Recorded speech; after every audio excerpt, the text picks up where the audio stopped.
Hello friends, welcome to mechanical tech Hindi. और आज की इस वीडियो में आपको लेथ मशीन के कंपोनेंट्स और उसके ऊपर परफॉर्म होने वाले ऑपरेशंस के बारे में बताऊंगा। फ्रेंड्स, अगर आप मेरे चैनल पर नए हो तो चैनल को सब्सक्राइब जरूर कर ले। चलिए वीडियो को शुरू करते हैं।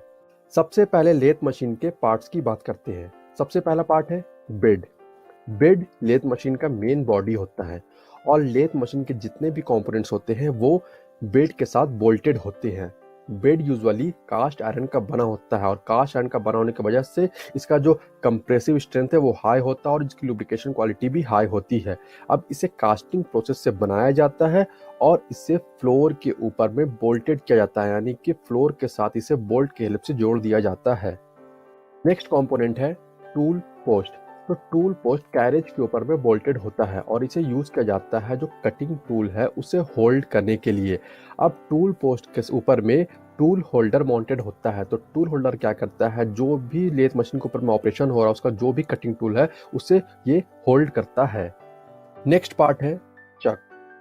चक को यूज किया जाता है वर्क पीस को होल्ड करने के लिए। अब जो चक होता है वो स्पिंडल के साथ बोल्टेड होता है, यानी कि बोल्ट की हेल्प से ये स्पिंडल के साथ जुड़ा होता है। अब जैसे ही स्पिंडल का रोटेशन होता है तो उसके साथ ही चक का रोटेशन होता है और चूंकि वर्क पीस चक के साथ अटैच्ड है, होल्ड किया हुआ है, तो वर्क पीस का भी रोटेशन होता है।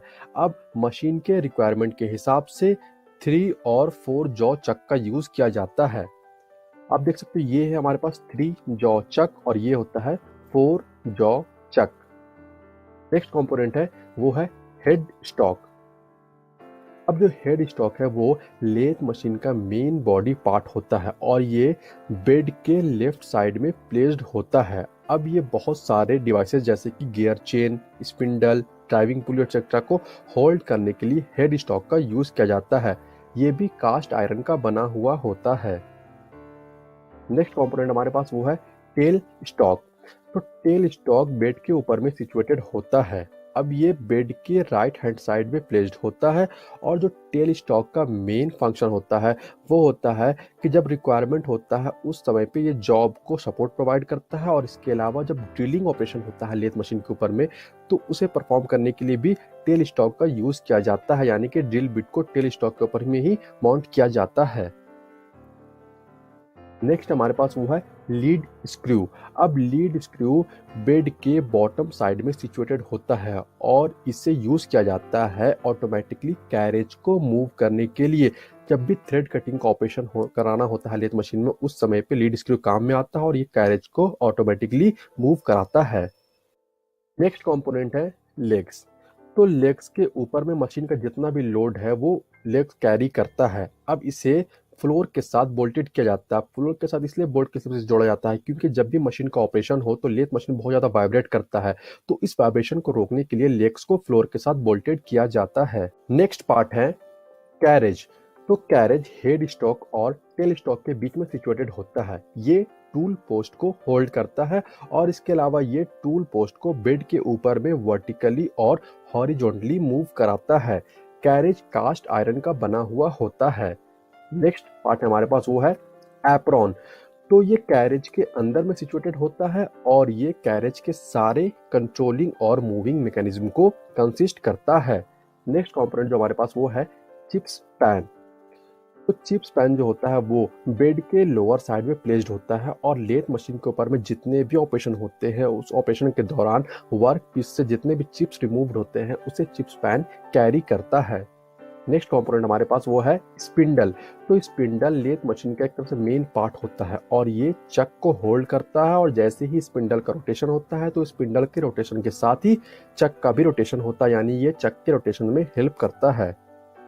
अब लेथ मशीन के ऊपर में होने वाले ऑपरेशंस की बात करते हैं। तो लेथ मशीन को सिलेंड्रिकल वर्क पीस से मेटल को कट करने के लिए यूज किया जाता है और उसके बाद जो सिलेंड्रिकल वर्क पीस है उसे डिजायर शेप में कन्वर्ट किया जाता है। अब लेथ मशीन में क्या होता है कि जो सिलिंड्रिकल वर्क पीस है वो चक के अंदर में होल्ड होता है, चक का रोटेशन होता है, उससे सिलिंड्रिकल वर्क पीस का भी रोटेशन होता है। उसके बाद एक शार्प एज कटिंग टूल को इंट्रोड्यूस किया जाता है जिसकी वजह से मेटल कटता है। अब फ्रेंड्स, लेथ मशीन के ऊपर में facing, turning, grooving, drilling, boring ये सारे अलग अलग ऑपरेशन होते हैं। तो चलिए आइए एक एक करके इन सारे ऑपरेशन के बारे में डिस्कस करते हैं। आइए अब लेथ मशीन के ऊपर में होने वाले डिफरेंट ऑपरेशंस की बात करते हैं। जो सबसे पहला ऑपरेशन है वो है फेसिंग। तो वर्क पीस चक के साथ होल्डेड होता है, यानी कि चक वर्क पीस को होल्ड करता है। उसके बाद फेसिंग के लिए जो टूल है उससे इंट्रोड्यूस किया जाता है, उससे टूल पोस्ट के ऊपर माउंट किया जाता है। ये एक तरह का फेसिंग टूल है। अब इसके बाद क्या होता है कि चक का रोटेशन होता है, जिसकी वजह से वर्क पीस का रोटेशन होता है, और वर्क पीस के रोटेशन होने के साथ ही जो टूल है उसे हॉरिजॉन्टली इंट्रोड्यूस किया जाता है। आप देखो, और इसके साथ ही जो वर्क पीस का फेस है उसे स्मूथ किया जाता है। तो जो वर्क पीस के फेस को स्मूथ करने के लिए ऑपरेशन होता है वो होता है फेसिंग ऑपरेशन।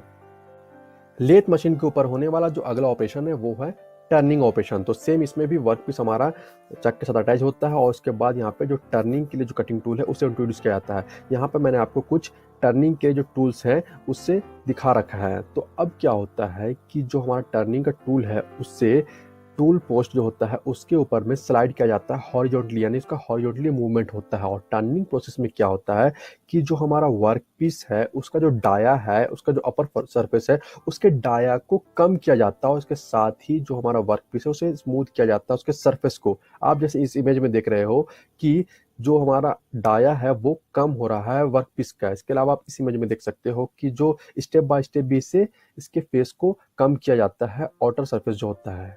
आप इस इमेज में भी देख रहे हो, इसके अलावा इस इमेज में भी देख रहे हो। तो इस तरह से टर्निंग ऑपरेशन कंप्लीट होता है लेथ मशीन के ऊपर में। लेथ मशीन के ऊपर होने वाला जो अगला ऑपरेशन है वो है ग्रूविंग। अब ग्रूविंग ऑपरेशन में क्या होता है, जो सिलेंड्रिकल वर्क पीस है जो चक के साथ अटैच्ड है उसके जो आउटर सरफेस है सिलेंड्रिकल वर्क पीस के, उसके ऊपर में ग्रूव बनाया जाता है, यानी कि चौड़ा चौड़ा पट्टी टाइप का काटा जाता है। तो वो ऑपरेशन होता है ग्रूविंग। अब ग्रूविंग और जो हमारा टर्निंग ऑपरेशन था उसमें डिफरेंस ये होता है कि जो ग्रूविंग में हम लोग वर्क पीस के किसी भी पोर्शन में हम लोग ग्रूव बना सकते हैं, लेकिन टर्निंग ऑपरेशन में क्या होता है कि हम लोग को स्टार्टिंग से ही लेके चलना पड़ता है वर्क पीस में, बीच में हम कहीं पे भी ग्रूव नहीं बना पाते। तो सिर्फ यहाँ पे जो कटिंग टूल है उसको अलग अलग यूज किया जाता है, इसलिए ये दोनों जो ऑपरेशन है वो अलग अलग होता है। लेथ मशीन के ऊपर में जो अगला ऑपरेशन है वो है ड्रिलिंग। अब इसमें क्या होता है कि टेल स्टॉक के साथ जो ड्रिल चक है वो अटैच होता है। अब ड्रिल चक में जो ट्विस्टिंग ड्रिल है या फिर जो ड्रिलिंग का जो कटिंग टूल है उससे माउंट किया जाता है। अब जो टेल स्टॉक को हॉरिजॉन्टली जो हमारा चक का रोटेशन हो रहा है तो वर्क पीस के अंदर में इस ड्रिल बिट को अंदर डाला जाता है, और उसके साथ ही हमारा जो ड्रिलिंग का ऑपरेशन है वो कंप्लीट होता है। अब जो अगला ऑपरेशन है लेथ मशीन के ऊपर में वो है बोरिंग। अब फ्रेंड्स, बोरिंग और ड्रिलिंग में ये अंतर है कि जो ड्रिलिंग में लोग ड्रिल बिट का यूज करते हैं, जिसकी वजह से जो अंदर में वर्क पीस के अंदर में जो भी होल हो रहा है वो थ्रेडेड होता है, और बोरिंग के अंदर में थ्रेडेड नहीं होता है। ये स्मूदन एक तरह से अंदर में होल होता है। दूसरी बात क्या है कि ड्रिलिंग में जो होल होता है वो छोटा होता है, क्योंकि जो ड्रिल बिट के साइज का ही होता है। अब 8 mm का यूज करें, 10 mm का यूज करें, 12 mm करें, तो उसके हिसाब से ड्रिलिंग का जो अंदर का जो होल है उसका साइज होता है, ठीक है, उसका डाया उतना होता है। लेकिन बोरिंग के केस में ऐसा नहीं होता है। बोरिंग के केस में ड्रिलिंग के मुकाबले जो डाया है अंदर का, इनर सरफेस जो होता है, इनर डाया होता है वर्क पीस का, वो बहुत ज़्यादा होता है। तो इन दोनों में यही डिफरेंस होता है। तो फ्रेंड्स, इस वीडियो में मैंने आपको लेथ मशीन के कंपोनेंट्स के बारे में बताया। इसके अलावा जो लेथ मशीन के ऊपर में ऑपरेशन होते हैं उसका बेसिक भी बताया। तो अगर आपको ये वीडियो पसंद आया हो तो प्लीज़ वीडियो को लाइक और शेयर कर दें। वीडियो के बारे में और चैनल के बारे में आपकी क्या राय है ये मुझे कमेंट करके जरूर बताएं। इसके अलावा अगर अभी तक आपने मेरे चैनल को सब्सक्राइब नहीं किया, आप चैनल में नए हो तो चैनल को सब्सक्राइब जरूर कर लें, क्योंकि इस तरह के टेक्निकल वीडियोज़ मैं अपने चैनल पर अपलोड करता रहता हूँ। Thank you, good bye.